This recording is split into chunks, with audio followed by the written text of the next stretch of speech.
달빛 아래 사연 한수 채널 구독자 여러분, 오늘도 시청해주셔서 감사합니다. 행복하고 즐거운 시간 되시길 바라며 오늘의 사연 시작하겠습니다. 평범한 화요일 오후 시내버스 735번은 느릿느릿 도심을 가로지르고 있었습니다. 퇴근 시간이 다가오자 버스 안은 점점 붐비기 시작했죠. 뒷좌석에는 장을 보고 돌아가시는 듯한 할머니 한 분이 무거운 장바구니를 무릎에 올려놓고 앉아 계셨어요. 흰머리에 주름진 손, 그리고 낡은 옷차림이었지만 할머니의 눈빛만큼은 여전히 또렷했습니다. 장바구니 속에는 오늘 아침 일찍 시장에서 사신 듯한 신선한 무와 파, 그리고 두부 한 모가 조심스럽게 담겨 있었어요. 버스 중간쯤 자리를 차지한 4명의 남자들이 있었습니다. 화려한 문신과 금목걸이, 그리고 주변 사람들이 슬쩍 피해가게 만드는 특유의 분위기를 풍기고 있었죠. 그들은 큰 소리로 웃으며 욕설을 섞어가며 떠들어댔습니다. 술 냄새가 은은하게 풍겼어요. 승객들은 고개를 돌리거나 휴대폰만 들여다봤습니다. 누구도 그들과 눈을 마주치려 하지 않았어요. 버스 기사님조차 백미러로 힐끗거리며 불안한 기색을 감추지 못했습니다. 야, 형님. 어제 그 새끼 말이야. 진짜 웃기더라고요. 가장 어려 보이는 조폭이 큰 소리로 떠들어댔어요. 옆에 앉은 회사원이 미간을 찌푸렸지만 아무 말도 하지 않았습니다. 분위기는 점점 더 험악해지고 있었죠. 버스가 신호등에 걸려 급정거하자 할머니가 중심을 잃고 비틀거렸어요. 그 순간 할머니의 장바구니가 조폭 중 한 명의 다리에 살짝 닿았습니다. 별것 아닌 접촉이었죠. 털끝만큼의 충격이었지만 그 남자는 마치 기다렸다는 듯 벌떡 일어섰어요. 눈에 핏발이 서 있었습니다. 야, 할망구, 조심 좀 하라고. 목소리가 버스 안을 가득 채웠습니다. 승객들이 일제히 그쪽을 돌아봤어요. 할머니는 깜짝 놀라 고개를 숙이며 떨리는 목소리로 사과했습니다. 미안합니다. 버스가 갑자기 서는 바람에. 뭐, 버스 탓이야? 할망구가 조심을 해야지. 나이 처먹고 정신이 어디 갔어? 조폭의 목소리는 점점 커졌어요. 다른 조폭들도 하나둘 끼어들기 시작했습니다. 그중 가장 덩치가 큰 남자가 코를 훌쩍이며 과장되게 얼굴을 찌푸렸죠. 어우, 냄새 진짜 끝내주네. 뭐야 이거? 김치 상한 냄새나? 아니면 원래 할망구 냄새가 이래? 야, 형님들도 맡아봐요. 진짜 지독하다니까. 다른 조폭들이 낄낄대며 웃어댔어요. 마치 즐기는 것처럼 말이죠. 승객들은 여전히 외면했습니다. 할머니의 손이 미세하게 떨렸어요. 수치심과 두려움이 뒤섞인 표정이었습니다. 70평생을 살아오시면서 이런 모욕을 당해본 적이 있으셨을까요? 할머니의 입술이 파르르 떨렸습니다. 저기, 너무하시는 거 아닙니까? 할머니께서 일부러 그러신 게 아니잖아요. 뒷좌석에서 양복을 입은 젊은 남자가 조심스럽게 말했어요. 목소리에는 떨림이 있었지만 그래도 용기를 낸 것이었습니다. 하지만 조폭 한 명이 휙 돌아서며 눈을 부라렸어요. 뭐, 너 지금 우리한테 말 거는 거야? 아저씨, 회사 다니시나 봐요? 오늘 퇴근길에 병원 가고 싶어? 위협적인 말투였습니다. 젊은 남자는 그 눈빛을 마주하자마자 황급히 고개를 돌렸어요. 얼굴이 하얗게 질렸습니다. 더 이상 아무 말도 하지 않았어요. 조폭들은 다시 할머니 쪽으로 시선을 돌렸죠. 마치 사냥감을 찾은 짐승처럼 말입니다. 할망구, 나이 처먹으면 집에나 처박혀 있지. 왜 나와서 사람들 불편하게 만들어? 응? 밥값도 안 나오는 주제에. 가장 건방진 얼굴의 조폭이 할머니의 장바구니를 발로 툭 쳤습니다. 무와 파가 바닥으로 굴러떨어졌어요. 할머니가 황급히 허리를 굽혀 채소를 주우려 했지만 그 남자는 오히려 발로 채소를 더 멀리 차버렸습니다. 파가 버스 바닥을 굴러다녔죠. 주우면 뭐해? 어차피 더럽잖아. 할망구 손 탄 거. 옆에 있던 문신투성이 조폭이 장바구니를 확 낚아챘어요. 할머니가 안 돼요. 하며 손을 뻗었지만 소용없었습니다. 그 남자는 창문을 열더니 장바구니를 통째로 창밖으로 던져버렸죠. 쿵 하는 소리와 함께 장바구니가 도로 한복판에 떨어지는 소리가 들렸습니다. 채소들이 아스팔트 위에 흩어졌어요. 지나가던 차들이 그 위를 밟고 지나갔습니다. 아이고, 할머니의 작은 신음이 버스 안에 퍼졌어요. 눈가에 눈물이 맺혔습니다. 그 모든 장을 보기 위해 얼마나 힘들게 시장을 돌아다니셨을까요? 아마도 새벽같이 일어나셔서 버스를 2번이나 갈아타고 재래시장까지 가셨을 겁니다. 그런데 단 몇 초 만에 전부 사라져버렸어요. 할머니의 어깨가 축 처졌습니다. 승객들은 여전히 침묵했어요. 몇몇은 휴대폰으로 몰래 촬영하기 시작했지만 아무도 직접 나서지 않았습니다. 한 학생은 이어폰 볼륨을 최대로 높였어요. 듣지 않으려는 듯이 말이죠. 조폭들은 더욱 신이 났습니다. 야, 할망구 표정 봐. 진짜 웃기네. 울려고 하네. 진짜로. 그때 버스 앞쪽 좌석에 앉아있던 한 여자가 천천히 일어났습니다. 검은색 후드티와 청바지를 입은 그녀는 20대 후반쯤으로 보였습니다. 특별히 눈에 띄는 외모는 아니었어요. 오히려 평범해 보였죠. 하지만 그녀가 일어서자 묘한 분위기가 느껴졌습니다. 걸음걸이가 달랐어요. 흔들림 없이 마치 바닥에 뿌리를 내린 것처럼 안정적으로 움직였습니다. 버스가 흔들려도 그녀의 중심은 전혀 흔들리지 않았어요. 할머니, 괜찮으세요? 그녀가 할머니에게 다가가 부드럽게 물었습니다. 목소리는 차분했지만 그 안에는 단단함이 느껴졌어요. 할머니는 눈물을 닦으며 고개를 끄덕였습니다. 말을 잇지 못하셨죠. 그녀는 바닥에 굴러다니는 무와 파를 주워 담기 시작했어요. 조폭 중 한 명이 비웃으며 끼어들었습니다. 야, 아가씨. 쓸데없이 나서면 너도 같이 창밖으로 던져줄까? 그 말에 다른 조폭들이 키득거렸어요. 하지만 그녀는 대꾸하지 않았습니다. 계속해서 채소를 주었죠. 마치 그들의 말이 들리지 않는 것처럼 말입니다. 이 태도가 오히려 조폭들을 자극했어요. 야, 인연이 지금 우리 무시해? 귀 먹었어? 문신투성이 조폭이 성큼성큼 다가왔습니다. 그의 손이 그녀의 어깨를 잡으려는 순간 그녀가 몸을 살짝 틀었어요.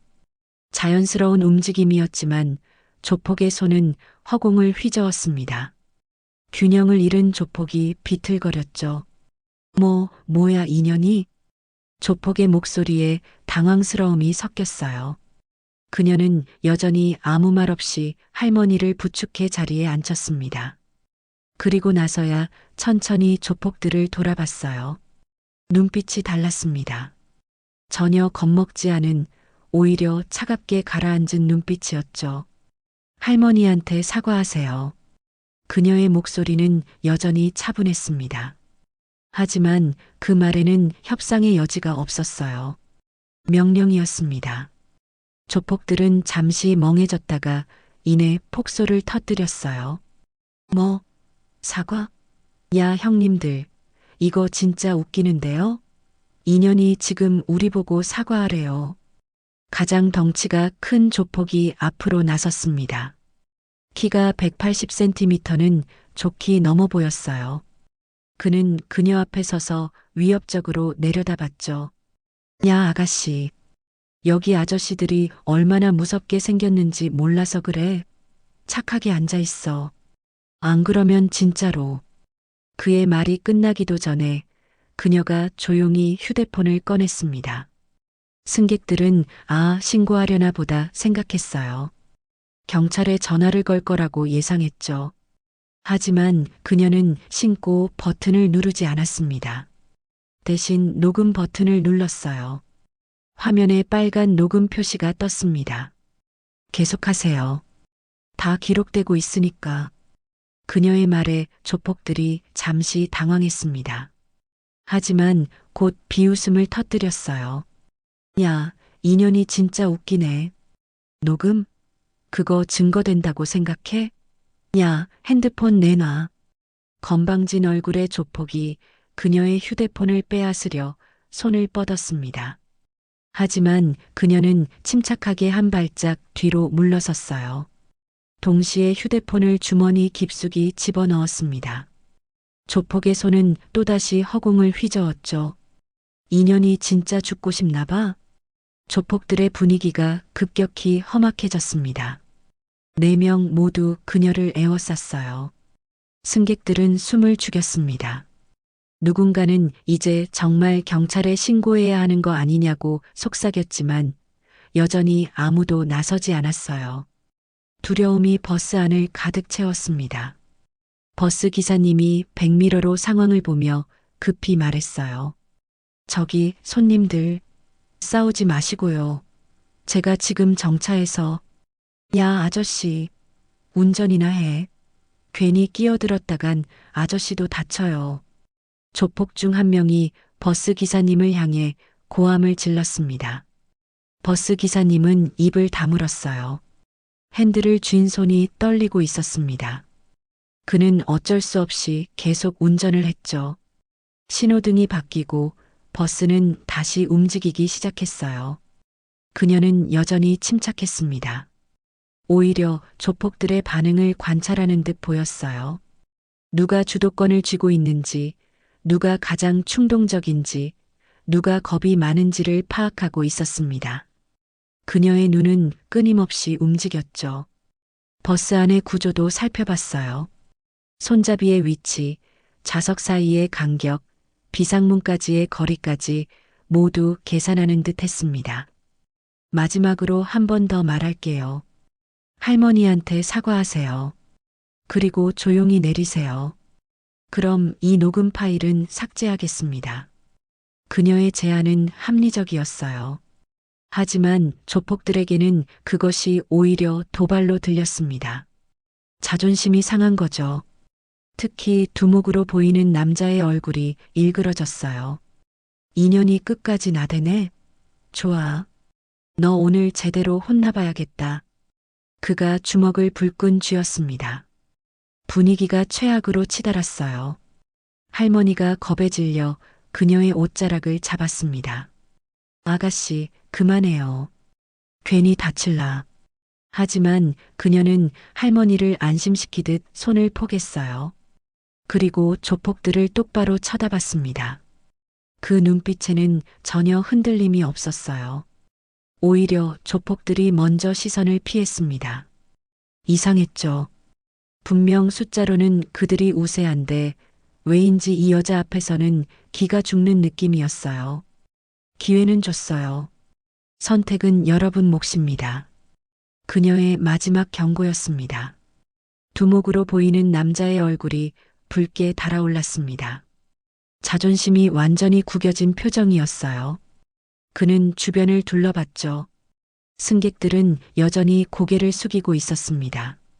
누구도 개입하지 않을 거라는 확신이 들자 그의 입꼬리가 비틀어졌어요. 야, 인연 진짜 가만 안 둬. 오늘 제대로 정신 차리게 해줘야겠어. 그가 앞으로 성큼 다가서며 그녀의 뺨을 때리려 손을 들어 올렸습니다. 주먹이 아니라 손바닥이었어요. 더 모욕적으로 만들려는 의도였죠. 승객들이 숨을 죽였습니다. 할머니는 눈을 질끈 감았어요. 차마 볼 수가 없었던 겁니다. 하지만 그 손바닥은 그녀의 뺨에 닿지 못했습니다. 순식간이었어요. 그녀의 손이 번개처럼 움직이더니 조폭의 손목을 낚아챘습니다. 그리고 비틀었죠. 정확하게 관절이 꺾이는 각도로 말이에요. 뚝 하는 소리와 함께 조폭이 비명을 질렀어요. 으악! 그녀는 그의 손목을 놓지 않았습니다. 오히려 더 세게 비틀며 아래로 끌어내렸어요. 조폭의 거대한 몸이 무릎을 꿇었습니다. 그리고 그녀는 차분하게 그의 어깨를 눌러 자석 밑으로 내리눌렀죠. 조폭의 얼굴이 바닥에 처박혔어요. 꺼! 신음소리가 버스 안에 울려 퍼졌습니다. 모든 일이 3초도 안 되는 시간에 벌어졌어요. 승객들은 입을 떡 벌린 채 그 광경을 지켜봤습니다. 방금 전까지 위협적이던 조폭이 한 여자에게 제압당한 겁니다. 믿기지 않는 광경이었죠. 형님, 나머지 조폭 3명이 동시에 달려들었습니다. 하지만 좁은 버스 통로에서는 한꺼번에 공격할 수가 없었어요. 그녀는 그 점을 정확히 이용했습니다. 가장 먼저 달려든 조폭의 주먹을 살짝 고개를 숙여 피했어요. 주먹은 그녀의 머리 위를 스쳐 지나갔죠. 그리고 그녀는 그 조폭의 팔을 잡아 앞으로 당겼습니다. 균형을 잃은 조폭이 앞으로 휘청거렸어요. 그녀는 무릎으로 그의 배를 정확히 가격했습니다. 으윽 소리와 함께 조폭이 몸을 구부렸죠. 그녀는 즉시 그의 뒤통수를 잡아 좌석 팔걸이에 박았어요. 쾅! 조폭이 그대로 쓰러졌습니다. 두 번째 조폭이 뒤에서 그녀의 목을 조르려 했습니다. 팔이 그녀의 목에 감겼어요. 하지만 그녀는 당황하지 않았습니다. 오히려 그의 팔을 양손으로 움켜쥐고 허리를 숙이며 앞으로 몸을 던졌어요. 유도 기술이었죠. 조폭의 몸이 그녀의 등을 넘어 공중으로 떠올랐습니다. 으아! 조폭이 비명을 지르며 버스 바닥에 등을 세게 부딪혔어요. 쿵 하는 소리가 버스 전체를 흔들었습니다. 그는 신음하며 몸부림쳤지만 일어나지 못했어요. 숨이 완전히 끊어진 듯 헐떡거렸습니다. 이제 남은 건 한 명이었습니다. 가장 어려 보이던 조폭이었어요. 그는 공포에 질린 얼굴로 뒷걸음질 쳤습니다. 손이 부들부들 떨렸죠. 하지만 뒤에는 다른 승객들이 있었어요. 더 이상 물러날 곳이 없었습니다. 이 인연이 뭐야? 대체 뭐야? 그의 목소리는 완전히 겁에 질려 있었어요. 그녀는 천천히 그에게 다가갔습니다. 한 걸음, 두 걸음. 조폭은 벽에 등을 붙인 채 떨고 있었죠. 그때였습니다. 바닥에 쓰러져 있던 두목이 갑자기 벌떡 일어났어요. 손에는 주머니에서 꺼낸 접이식 칼이 들려 있었습니다. 날이 번쩍 빛났죠. 그는 칼을 휘두르며 할머니 쪽으로 달려들었어요. 인연이 가만 있어. 안 그러면 할망구 죽는다. 순식간에 상황이 뒤집혔습니다. 칼날이 할머니의 목에 가까이 다가갔어요. 할머니는 겁에 질려 숨도 제대로 쉬지 못했습니다. 눈이 커다랗게 떠졌죠. 승객들이 비명을 질렀어요. 야! 저게 지금 칼이야? 누군가가 다급히 휴대폰을 꺼내 경찰에 신고하기 시작했습니다. 하지만 경찰이 오기까지는 시간이 걸릴 거예요. 지금 당장 이 순간 할머니의 생명이 위험했습니다. 그녀의 표정이 굳어졌습니다. 처음으로 긴장한 기색이 역력했어요. 그녀는 두 손을 천천히 들어 올렸죠. 항복하는 자세였습니다. 칼 내려놓으세요. 제가 잘못했어요. 목소리가 떨렸습니다. 아까의 침착함은 온데간데 없었어요. 조폭 두목의 입꼬리가 올라갔습니다. 승리감에 찬 미소였죠. 이제야 정신 차렸네? 늦었어, 이년아. 너 때문에 형님들이 다쳤다고. 이거 어떻게 해결할 거야? 칼날이 할머니의 목에 더 가까이 다가갔어요. 할머니의 주름진 목에 차갑게 닿았습니다. 할머니가 히익하고 숨을 들이켰죠. 승객들은 공포에 질려 아무 말도 하지 못했어요. 어떤 여학생은 울음을 터뜨렸습니다. 버스 기사님이 다급히 말했어요. 손님, 제발 칼 내려놓으세요. 경찰 벌써 불렀어요. 더 큰일 나기 전에. 닥쳐. 운전이나 해, 아저씨. 차 세우면 할망구 못 그을 거야. 조폭의 고함에 버스 기사님은 더 이상 말을 잇지 못했습니다.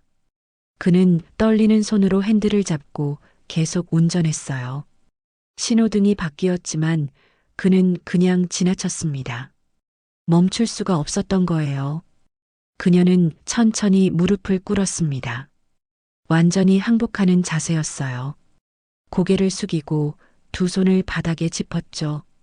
제발, 할머니는 놔주세요. 저한테 하세요. 목소리에는 애원이 담겨 있었습니다. 조폭들이 키득거렸어요. 바닥에 쓰러져 있던 조폭들도 하나둘 일어나기 시작했습니다. 온몸이 아픈지 신음하면서도 승리감에 젖어 있었죠. 인연이 결국 무릎 꿇네. 야, 형님. 이거 진짜 웃기는데요? 그러게. 아까 그 잘난 척 하던 게 다 어디 갔어? 그들은 그녀를 비웃었습니다. 하지만 그녀의 눈은 여전히 칼날을 주시하고 있었어요. 각도를 계산하고 거리를 재고 타이밍을 가늠하고 있었습니다. 무릎을 꿇은 자세였지만 그녀의 근육은 팽팽하게 긴장해 있었어요. 마치 도약하기 직전의 표범처럼 말이죠. 칼을 든 두목의 얼굴에는 광기가 서려 있었습니다. 그는 자신이 완전히 상황을 장악했다고 믿었어요. 할머니는 숨조차 제대로 쉬지 못한 채 얼어붙어 있었죠. 칼날의 차가운 감촉이 목에 닿아 있었으니까요. 조금이라도 잘못 움직이면 베일 것 같았습니다. 야, 이년아. 아까 그 잘난 척은 다 어디 갔어? 응? 이제 보니까 겁쟁이잖아. 두목이 비웃으며 말했습니다. 다른 조폭들도 몸을 일으켜 세우며 낄낄거렸어요. 코피를 흘리고 멍이 든 얼굴이었지만 여전히 숫자는 그들이 많았습니다. 그리고 무엇보다 인질이 있었죠. 무릎을 꿇은 채 고개를 숙이고 있던 그녀가 천천히 입을 열었습니다. 제발, 할머니만은 놔주세요. 제가 뭘 해드릴까요? 목소리가 떨렸어요. 완전히 굴복한 것처럼 들렸습니다. 두목은 더욱 우쭐해졌죠. 뭘 해달라고? 좋아. 그럼 여기 형님들한테 무릎 꿇고 사과해. 제대로. 이마가 바닥에 닿을 때까지 절하면서 말이야. 그렇게 할게요. 그러니까 칼만 내려놓으세요. 그녀는 더욱 고개를 숙였습니다. 머리카락이 얼굴을 가렸어요. 표정을 알 수 없었죠. 조폭들은 완전히 방심했습니다. 이미 게임이 끝났다고 생각한 거예요. 야, 그 전에 녹음한 거 먼저 지워. 핸드폰 꺼내. 두목이 명령했습니다. 그녀는 천천히 주머니에서 휴대폰을 꺼냈어요. 손이 떨리는 것처럼 보였습니다. 화면을 켰죠. 빨간 녹음 표시가 여전히 깜빡이고 있었어요. 지금 지워. 당장. 두목의 목소리가 더욱 날카로워졌습니다. 칼날이 할머니의 목을 더 세게 눌렀어요. 할머니가 작은 신음을 흘렸습니다. 그녀는 화면을 몇 번 터치했어요. 녹음이 멈췄습니다. 그리고 파일을 삭제하는 듯 보였죠. 다 지웠어요. 이제 할머니 놔주세요. 지웠다고? 확인 좀 해봐야겠는데? 야, 핸드폰 이리 던져. 그녀는 잠시 망설이는 듯 하더니 휴대폰을 두목 쪽으로 조심스럽게 던졌습니다. 휴대폰이 공중을 날아갔어요. 두목의 부하 중 한 명이 그것을 받았죠. 화면을 확인하기 시작했습니다. 형님, 진짜 지웠네요. 녹음 파일 없어요. 그래, 잘했어, 이년아. 두목이 만족스러운 표정을 지었습니다. 하지만 칼은 여전히 할머니의 목에 대고 있었어요. 놓아줄 생각이 없는 것 같았죠. 할머니 놔주신다고 하셨잖아요. 그녀의 목소리에 절박함이 묻어났습니다. 두목은 비웃었어요. 내가 언제 그랬어? 이년아, 세상이 그렇게 호락호락한 줄 알아? 너 때문에 우리 형님들 다쳤다고. 이거 어떻게 보상할 건데? 돈, 돈을 드릴까요? 얼마든지. 돈, 크크크. 돈으로 해결될 것 같아? 야, 이년. 너 오늘 제대로 혼나야겠어. 할망구 앞에서 말이야. 조폭들이 다시 그녀에게 다가왔습니다. 주먹을 쥐고 발로 차려는 자세를 취했어요. 승객들은 숨을 죽이고 지켜봤습니다. 누군가는 차마 볼 수 없다는 듯 고개를 돌렸죠. 그녀는 여전히 무릎을 꿇은 채였습니다. 고개를 숙이고 온몸이 떨리는 것처럼 보였어요. 완전히 패배한 모습이었죠. 조폭 한 명이 그녀의 머리채를 움켜쥐려 손을 뻗었습니다. 바로 그 순간이었습니다. 그녀의 눈빛이 변했어요. 무릎을 꿇은 자세에서 그녀는 폭발적으로 몸을 일으켰습니다. 마치 스프링처럼 말이죠. 모든 움직임이 번개처럼 빨랐어요. 그녀는 칼을 든 두목을 향해 돌진했습니다. 거리는 불과 3미터였어요. 1초도 안 되는 시간에 그녀는 그 거리를 좁혔죠. 두목이 놀라 칼을 휘둘렀습니다. 하지만 그녀는 이미 그 궤적을 예측하고 있었어요. 몸을 낮춰 칼날을 피하고 동시에 두목의 손목을 양손으로 움켜쥐었습니다. 그리고 비틀었죠. 정확하게 뼈가 부러지는 각도로 말이에요. 으악! 두목의 비명이 터져 나왔습니다. 칼이 손에서 떨어졌어요. 그녀는 공중에 떨어지는 칼을 순식간에 낚아챘습니다. 그리고 칼날을 접어버렸죠. 모든 동작이 일사천리였어요. 승객들은 무슨 일이 벌어졌는지조차 파악하지 못했습니다. 그녀는 칼을 주머니에 넣고 할머니를 안전한 자리로 밀어냈어요. 할머니, 고개 숙이고 계세요. 목소리는 더 이상 떨리지 않았습니다. 차갑고 단단했죠. 완전히 다른 사람 같았어요. 아니, 이제야 본 모습을 드러낸 거였습니다. 조폭들이 다시 달려들었어요. 하지만 이번엔 달랐습니다. 그녀는 더 이상 방어하지 않았어요. 공격으로 나섰죠. 버스 안의 좁은 공간이 오히려 그녀에게 유리했습니다. 조폭들은 제대로 움직일 수조차 없었어요. 그녀는 버스 손잡이를 이용했습니다. 손잡이를 잡고 몸을 들어 올려 두 발로 앞에 조폭을 동시에 차냈어요. 조폭이 뒤로 날아가 좌석에 부딪혔습니다. 즉시 다른 조폭이 옆에서 주먹을 날렸죠. 그녀는 손잡이를 축으로 몸을 회전시켜 피했어요. 그리고 팔꿈치로 그의 턱을 정확히 가격했습니다. 턱을 맞은 조폭이 눈이 뒤집히며 쓰러졌습니다. 뇌진탕이 온 거예요. 그는 바닥에 쓰러진 채 꿈쩍도 하지 않았습니다. 좌석 사이의 좁은 공간, 천장의 낮은 높이, 흔들리는 바닥. 모든 것이 그녀에게는 무기였어요. 그녀는 환경을 완벽하게 이용했습니다. 마치 이런 공간에서의 전투를 수백 번 훈련받은 것처럼 말이죠. 한 조폭이 뒤에서 달려들었습니다. 그녀는 뒤돌아보지도 않고 뒤로 발차기를 날렸어요. 발이 정확히 그의 명치를 맞췄습니다. 조폭이 으윽 소리를 내며 몸을 구부렸죠. 그녀는 즉시 돌아서서 그의 머리를 잡아 좌석 팔걸이에 박았어요. 조폭이 그대로 기절했습니다. 이제 남은 건 손목이 부러진 두목뿐이었습니다.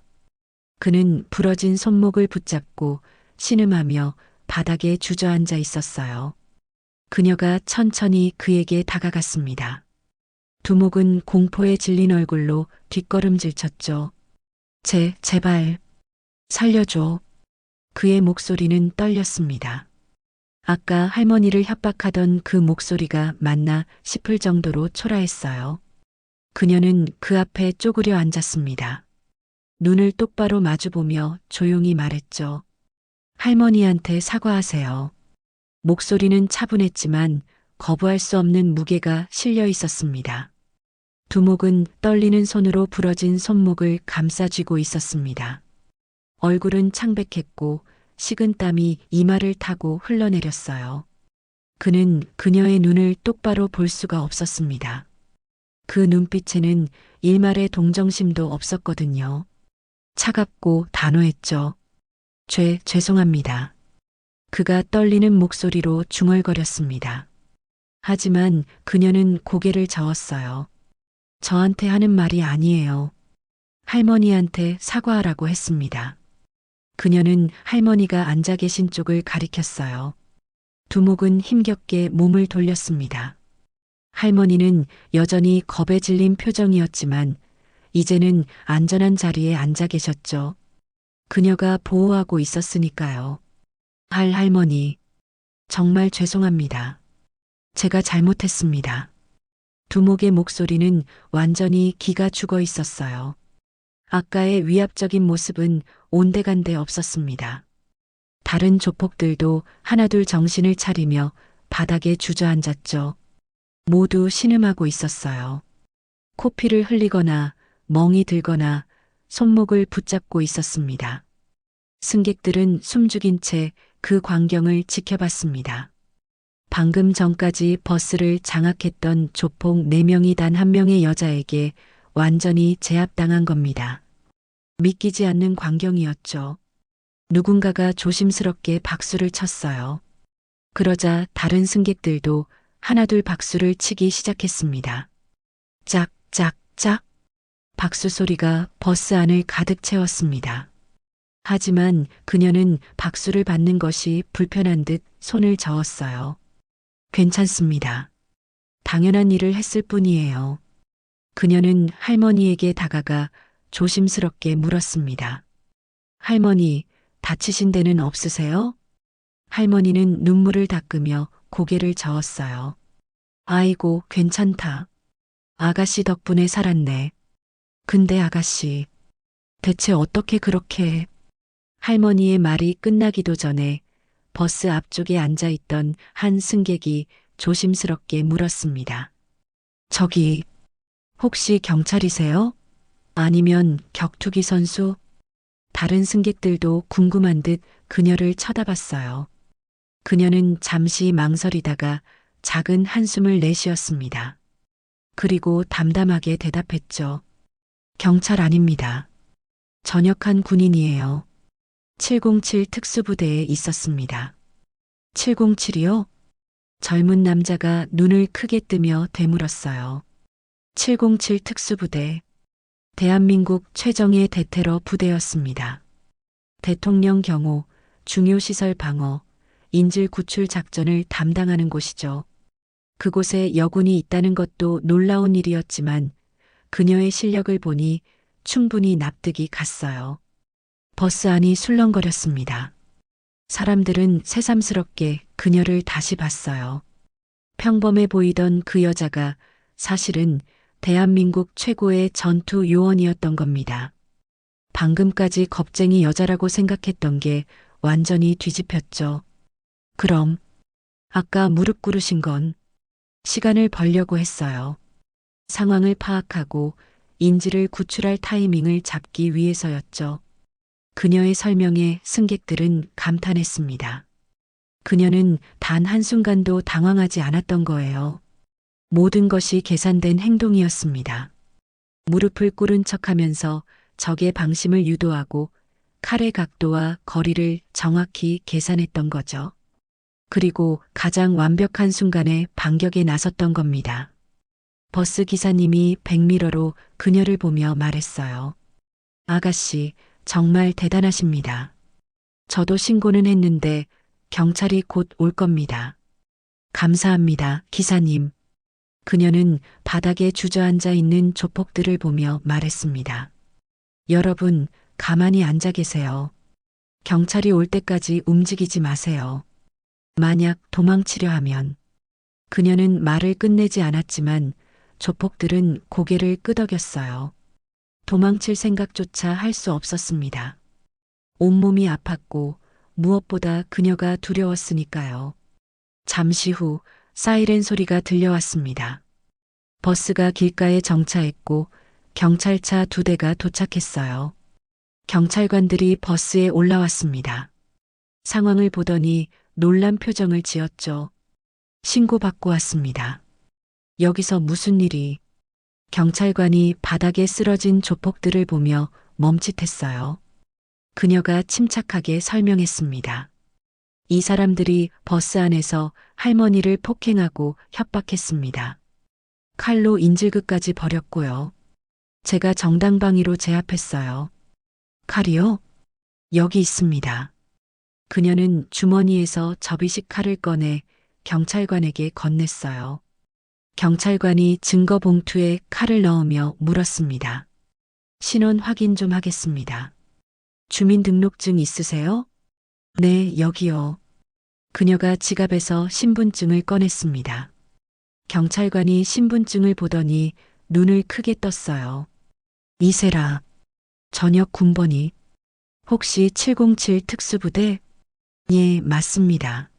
3년 전에 전역했어요.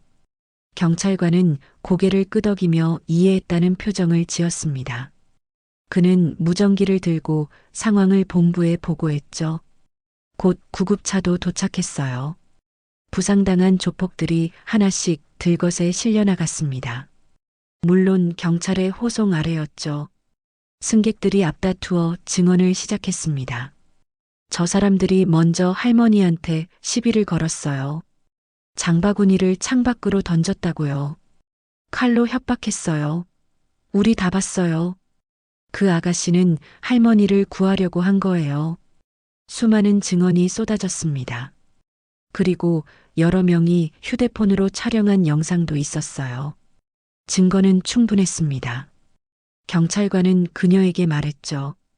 정당방위가 명확하네요. 신고자 신분으로 진술서만 작성하시면 됩니다. 경찰서로 함께 가주시겠습니까? 알겠습니다. 세라는 고개를 끄덕였어요. 그리고 할머니에게 다가가 조심스럽게 손을 잡았습니다. 할머니, 이제 괜찮으세요? 무서우셨죠? 할머니는 세라의 손을 꼭 쥐며 눈물을 흘렸어요. 아이고, 정말 고맙다, 아가씨. 내 덕분에 살았어. 은인이야, 은인. 아니에요. 당연한 일 했을 뿐이에요. 세라는 부드럽게 미소 지었습니다. 그 미소에는 따뜻함이 담겨 있었어요. 아까의 차갑고 냉정한 모습과는 전혀 달랐죠. 할머니는 계속 고맙다고 은인이라고 되풀이하셨습니다. 경찰서로 향하는 순찰차 안에서 세라는 창밖을 바라보고 있었습니다. 거리의 불빛들이 스쳐 지나갔어요. 옆자리에 앉은 경찰관이 조심스럽게 말을 건넸습니다. 이세라 씨 정말 대단하십니다. 707 특수부대라니. 거기 들어가기도 어렵다고 들었는데요. 운이 좋았어요. 세라는 담담하게 대답했습니다. 하지만 경찰관은 고개를 저었어요. 운으로 되는 게 아니잖아요. 그곳은 100명 중에 1명도 못 들어간다면서요? 게다가 여군은 더 까다롭다고. 세라는 대답 대신 작은 미소만 지었습니다. 그녀의 과거는 단순하지 않았어요. 어린 시절 할머니 손에 자랐습니다. 부모님은 일찍 돌아가셨고 할머니가 온갖 고생을 하며 그녀를 키우셨죠. 시장에서 좌판을 깔고 채소를 팔며 겨울에도 여름에도 쉬지 않으셨어요. 그 주름진 손으로 세라의 등록금을 마련하셨습니다. 세라는 할머니를 보호하고 싶었습니다. 약한 사람들을 지키고 싶었어요. 그래서 군대에 자원 입대했고 특수부대에 지원했죠. 지옥 같은 훈련을 견뎌냈습니다. 수없이 쓰러지고 일어나고 또 쓰러졌어요. 하지만 포기하지 않았습니다. 할머니를 생각하면 견딜 수 있었거든요. 결국 그녀는 707 특수부대의 유일한 여성 대원이 되었습니다. 3년간 복무하며 수많은 작전에 참여했어요. 인질 구출, 대테러 작전, 요인 경호까지 언제나 최선을 다했죠. 하지만 3년 전 작전 중 부상을 입었습니다. 총알이 어깨를 스쳤고 회복하는데 6개월이 걸렸어요. 군 생활을 계속할 수는 있었지만 세라는 전역을 선택했습니다. 이제는 할머니 곁에 있고 싶었거든요. 경찰서에 도착했습니다. 세라는 조용히 차에서 내렸어요. 경찰서 안은 분주했습니다. 체포된 조폭들이 수갑을 찬 채 조사를 받고 있었죠. 그들은 세라를 보자 고개를 돌렸습니다. 눈을 마주치고 싶지 않았던 거예요. 이세라 씨, 이쪽으로 오세요. 경찰관이 조사실로 안내했습니다. 세라는 차분하게 진술서를 작성했어요. 사건의 전말을 상세히 기록했죠. 할머니가 어떻게 괴롭힘을 당했는지, 조폭들이 어떻게 위협했는지, 그리고 자신이 어떻게 정당방위로 대응했는지 말입니다. 진술이 끝나갈 무렵 조사실 문이 열렸습니다. 형사 한 명이 들어왔어요. 40대 중반쯤으로 보이는 남자였는데 눈빛이 예리했습니다. 이세라 씨죠? 저는 강력계 박민수 형사입니다. 네, 안녕하세요. 세라가 일어나 인사했습니다. 박민수 형사는 진술서를 훑어보더니 고개를 끄덕였어요. 잘 작성하셨네요. 그런데 한 가지 여쭤볼 게 있습니다. 아까 버스 안에서 휴대폰으로 녹음하셨다고 하던데 그 파일은 어떻게 된 건가요? 조폭들한테 지웠다고 하셨다면서요? 세라의 입꼬리가 살짝 올라갔습니다. 처음으로 장난기 어린 표정이었어요. 지운 척했죠. 사실은 클라우드에 자동 백업되도록 설정해뒀습니다. 파일은 여전히 있어요. 정말요? 박민수 형사의 눈이 반짝였습니다. 세라는 휴대폰을 꺼내 클라우드 앱을 열었어요. 거기에는 오늘 오후에 녹음된 파일이 고스란히 남아 있었습니다. 조폭들이 할머니를 모욕하는 소리, 위협하는 소리, 칼로 협박하는 소리까지 전부 담겨 있었죠. 이거 증거로 제출하셔도 됩니다. 완벽하네요. 이 정도면 폭행, 협박, 특수협박 혐의로 구속 기소까지 갈 겁니다. 박민수 형사는 만족스러운 표정을 지었습니다. 그는 세라를 다시 한번 찬찬히 바라봤어요. 그런데 이세라 씨, 지금 뭐 하세요? 직업이? 지금은 보안업체에서 일하고 있습니다. 경호 쪽으로요. 아, 그렇군요. 실력이 그 정도면 어디서든 환영받겠는데요. 세라는 특별한 대답 없이 미소만 지었습니다. 진술이 모두 끝나고 그녀는 경찰서를 나올 수 있었어요. 밖은 어느새 어두워져 있었습니다. 가로등 불빛이 거리를 밝히고 있었죠. 경찰서 앞 벤치에는 할머니가 앉아 계셨습니다. 세라를 기다리고 계신 거예요. 옆에는 경찰관이 함께 있었는데 할머니가 끝까지 기다리겠다고 우기셨다고 했습니다. 할머니, 세라가 놀라서 달려갔어요. 할머니는 세라를 보자 환한 미소를 지으셨습니다. 아이고, 아가씨. 다 끝났니? 네, 할머니. 근데 왜 여기 계세요? 집에 가셔야죠. 어떻게 은인을 그냥 보내니? 꼭 인사하고 싶었어. 할머니는 세라의 손을 꼭 잡으셨습니다. 거칠고 주름진 손이었지만 따뜻했어요. 세라의 눈가가 촉촉해졌습니다. 그 손이 자신을 키워주신 할머니의 손과 똑같았거든요. 아가씨, 어디 사니? 할머니가 밥이라도 한 끼 사줘야지. 괜찮습니다, 할머니. 저는 당연한 일 했을 뿐이에요. 아니야. 꼭 보답하고 싶어. 내가 아니었으면 할머니 오늘 어떻게 됐을지 몰라. 할머니의 목소리가 떨렸습니다. 오늘 있었던 일이 얼마나 무서웠을까요? 아직도 트라우마가 남아있는 게 느껴졌어요. 세라는 할머니를 꼭 안아드렸습니다. 할머니, 이제 괜찮으세요. 그 사람들은 다시는 할머니를 괴롭히지 못할 거예요. 제가 보장합니다. 고맙다, 정말 고맙다. 할머니는 세라의 등을 토닥이며 눈물을 흘리셨어요. 두 사람은 한동안 그렇게 서 있었습니다. 경찰관들도 지나가는 사람들도 그 광경을 조용히 지켜봤죠. 잠시 후 할머니가 가방에서 뭔가를 꺼냈습니다. 작은 수건이었어요. 손수 놓은 자수가 있었는데 복이라는 글자가 수놓아져 있었습니다. 이거라도 받아줘. 할머니가 손수 만든 거야. 내가 항상 복 받기를 바라는 마음으로 말이야. 세라는 수건을 받아들었습니다. 그리고 가슴에 꼭 안았어요. 정말 소중히 간직할게요, 할머니. 감사합니다. 아이고, 내가 더 고맙지.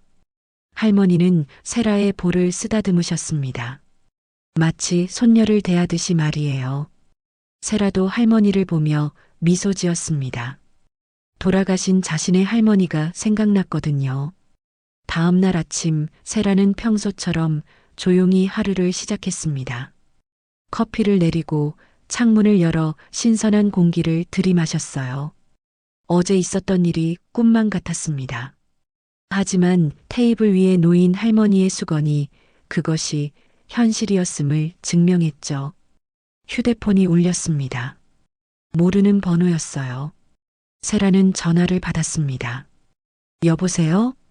이세라 씨시죠? 저는 KBS 뉴스 취재팀입니다.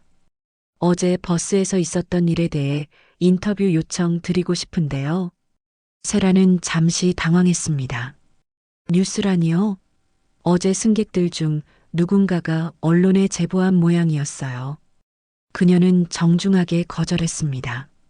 죄송하지만 인터뷰는 사양하겠습니다. 저는 그냥 평범한 시민일 뿐이에요. 하지만 국민들이 알 권리가. 죄송합니다. 세라는 전화를 끊었습니다. 하지만 그것으로 끝이 아니었어요. 곧이어 다른 방송사들에서도 연락이 왔습니다. 신문사, 인터넷 매체까지 모두 인터뷰를 요청했죠. 세라는 전부 정중히 거절했습니다. 점심때쯤 세라는 회사로 출근했습니다. 보안업체 사무실에 들어서자 동료들이 일제히 그녀를 쳐다봤어요. 그리고 박수를 쳤습니다. 세라 씨, 뉴스 봤어요. 정말 대단하던데요?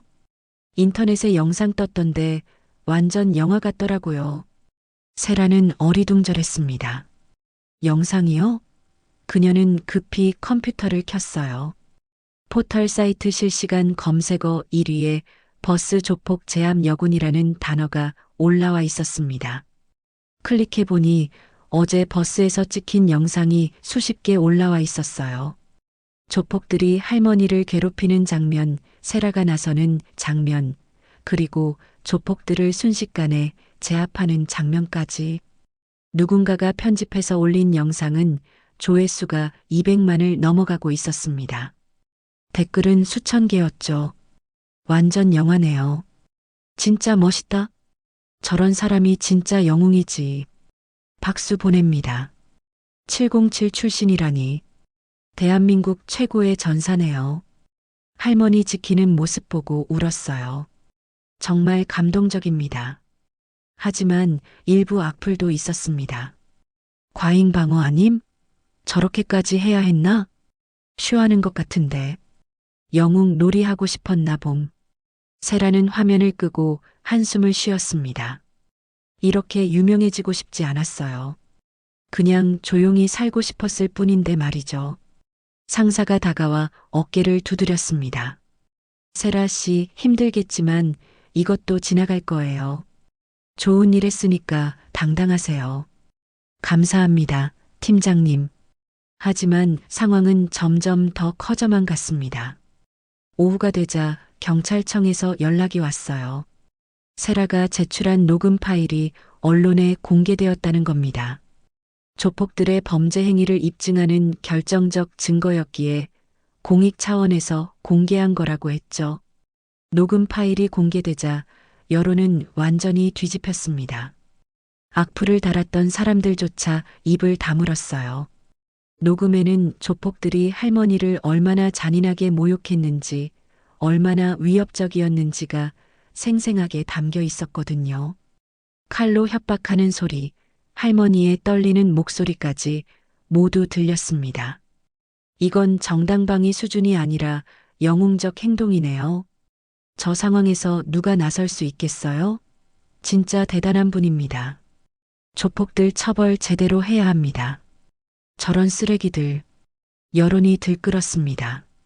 국회의원들도 이 사건에 관심을 보였어요. 대중교통에서의 폭력 범죄를 강력히 처벌해야 한다는 법안이 발의되기도 했죠. 세라는 의도치 않게 사회적 이슈의 중심에 서게 된 겁니다. 저녁 무렵 세라의 휴대폰에 또 전화가 걸려왔습니다. 이번에는 경찰청 홍보팀이었어요. 이세라 씨, 경찰청장님께서 직접 감사패를 수여하고 싶다고 하십니다. 모범 시민상도 함께요. 내일 수여식이 있는데 참석해 주실 수 있으신가요? 세라는 거절하고 싶었습니다. 하지만 상대는 경찰청이었어요. 거절하기가 쉽지 않았죠. 꼭 가야 할까요? 국민들에게 좋은 본보기가 될 겁니다. 요즘처럼 무관심한 시대에 이세라 씨 같은 분이 필요합니다. 부탁드립니다. 세라는 잠시 고민했습니다. 그리고 할머니를 떠올렸어요. 어제 그 할머니가 얼마나 무서워하셨는지, 얼마나 고마워하셨는지 말이죠. 만약 자신의 이야기가 다른 사람들에게 용기를 줄 수 있다면 그것도 의미 있는 일이 아닐까요? 알겠습니다. 참석하겠습니다. 감사합니다. 이세라 씨. 전화를 끊고 나서 세라는 창밖을 바라봤습니다. 해가 지고 있었어요. 주황빛 노을이 하늘을 물들이고 있었죠. 그녀는 지갑에서 할머니의 사진을 꺼냈습니다. 돌아가신 할머니의 사진이었어요. 환하게 웃고 계시는 모습이었죠. 할머니, 제가 잘하고 있는 거 맞죠? 세라는 사진에 대고 조용히 속삭였습니다. 사진 속 할머니는 대답하지 않았지만 세라는 할머니가 자랑스러워 하실 거라고 믿었어요. 다음 날 경찰청 대강당은 기자들로 가득 찼습니다. 카메라 플래시가 쉴 새 없이 터졌어요. 세라는 정장을 입고 단상에 올랐습니다.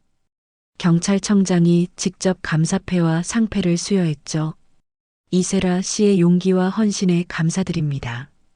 당신은 대한민국의 진정한 영웅입니다. 박수 소리가 강당을 가득 채웠습니다. 기자들이 질문을 쏟아냈어요. 그날 두렵지 않으셨나요? 앞으로도 이런 상황을 마주하면 개입하실 건가요? 707 특수부대에서의 경험이 도움이 됐나요? 세라는 마이크 앞에 섰습니다. 그리고 침착하게 대답했어요. 두렵지 않았다면 거짓말이겠죠. 하지만 도움이 필요한 분이 계셨어요. 저는 그냥 당연한 일을 했을 뿐입니다. 누구라도 그 상황이었다면 그렇게 했을 거예요. 하지만 대부분의 사람들은 나서지 못하잖아요. 한 기자가 반문했습니다. 세라는 잠시 생각하다가 말했어요. 무관심이 가장 무서운 폭력입니다. 우리가 외면하는 순간 악은 더 강해지죠. 저는 그저 외면하지 않았을 뿐입니다. 여러분도 할 수 있어요. 신고만 해도, 증언만 해도 충분히 도움이 됩니다. 기자들은 세라의 말에 숙연해졌습니다. 수여식이 끝나고 세라는 조용히 강당을 빠져나오려 했습니다. 하지만 출구 근처에는 예상치 못한 사람들이 기다리고 있었어요. 어제 버스에 함께 타고 있던 승객들이었습니다. 할머니도 계셨죠. 손에는 정성스럽게 포장한 선물 상자를 들고 계셨어요. 아가씨, 할머니가 세라를 보자마자 달려오셨습니다.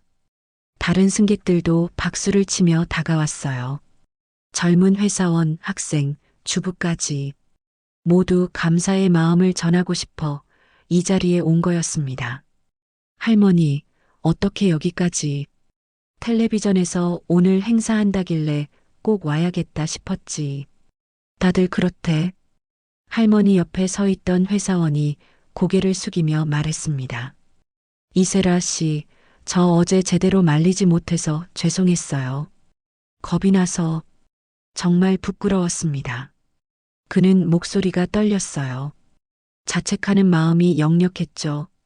세라는 그의 어깨를 가볍게 두드렸습니다. 괜찮아요. 무서운 게 당연하죠. 중요한 건 당신이 신고했다는 거예요. 그것만으로도 큰 도움이었어요.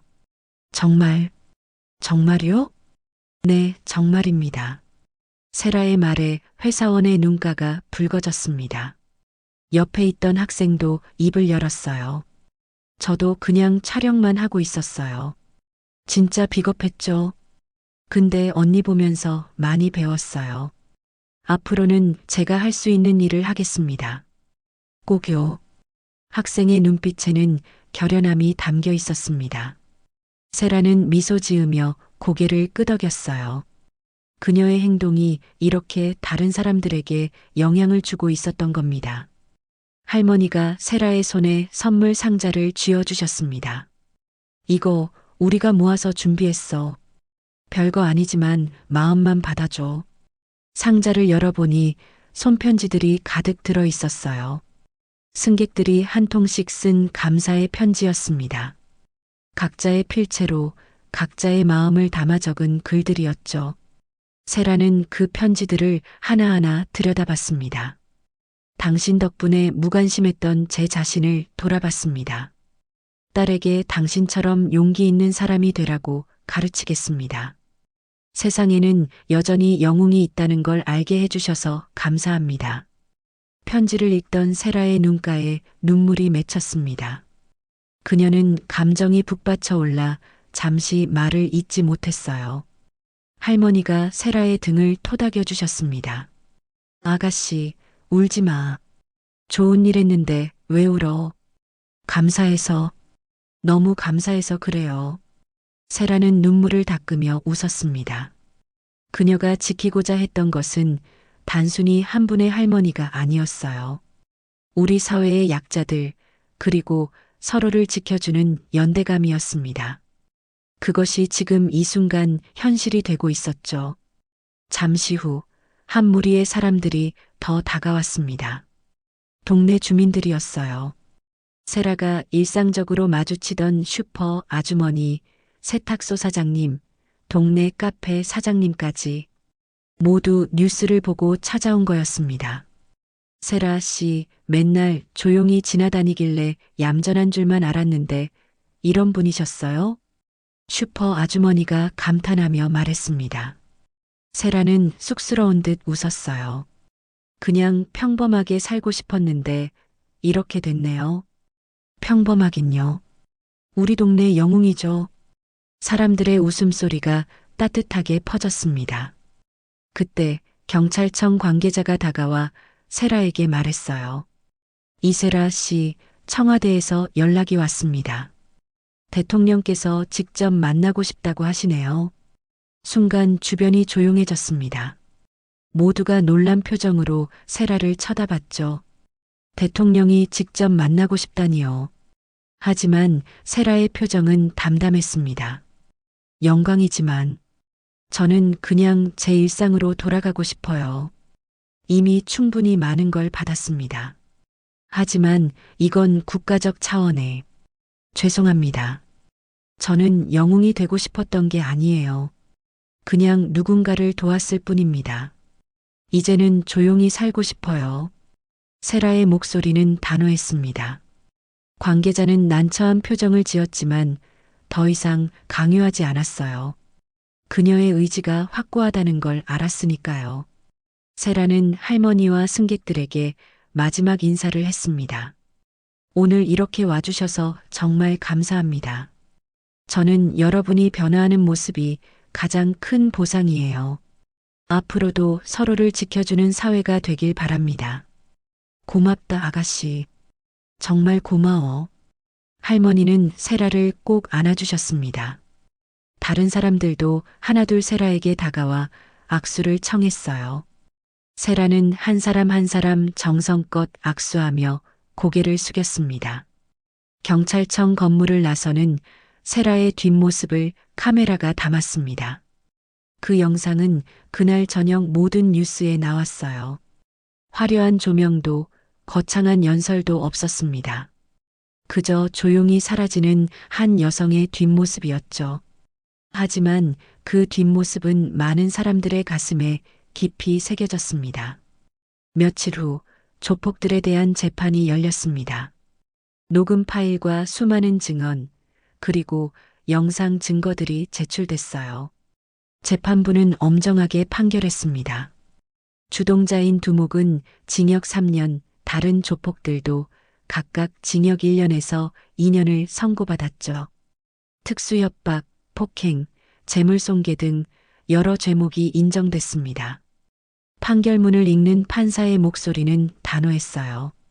피고인들은 대중교통이라는 공공장소에서 무고한 노인을 협박하고 폭행했습니다. 이는 단순한 범죄 행위를 넘어 우리 사회의 기본적인 안전망을 무너뜨리는 행위입니다. 이에 법정은 엄중한 처벌로서 경종을 울리고자 합니다. 방청석에 앉아있던 할머니는 안도의 한숨을 쉬셨습니다. 정의가 실현되는 순간이었죠. 그로부터 한 달 후, 세라는 다시 평범한 일상으로 돌아갔습니다. 회사에 출근하고 퇴근 후에는 운동을 하고 주말에는 산책을 했어요. 거리를 걷다 가끔 사람들이 알아보고 인사를 건넸지만 시간이 지나면서 그것도 점차 줄어들었습니다. 어느 날 저녁 세라는 버스를 타고 집으로 돌아가고 있었습니다. 같은 735번 버스였어요. 자리에 앉아 창밖을 바라보는데 앞좌석에서 한 젊은 남자가 노인에게 자리를 양보하는 모습이 보였습니다. 그리고 다른 승객이 바닥에 떨어진 물건을 주워주고 있었어요. 작은 변화들이었습니다. 하지만 그 작은 변화들이 모여 큰 변화를 만들어내죠.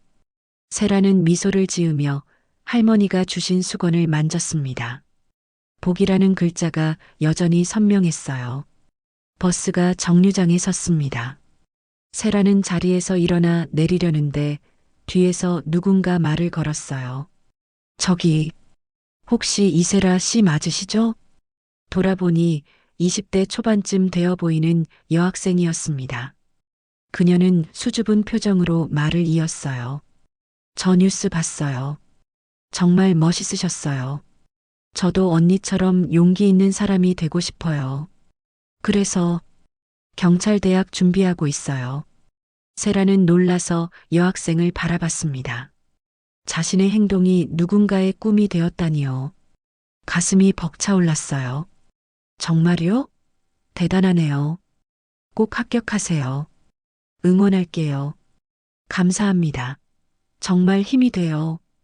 여학생은 환하게 웃으며 인사했습니다. 세라도 미소로 화답했어요. 버스에서 내려 집으로 걷는 세라의 발걸음은 가벼웠습니다. 그날 밤 세라는 일기를 썼습니다. 오랜만에 꺼낸 일기장이었어요. 오늘 깨달았다. 영웅은 특별한 사람이 아니라 용기를 낸 평범한 사람이라는 걸. 나는 앞으로도 계속 나서겠다. 누군가 도움이 필요할 때 외면하지 않겠다. 그것이 할머니가 가르쳐 주신 삶의 방식이니까.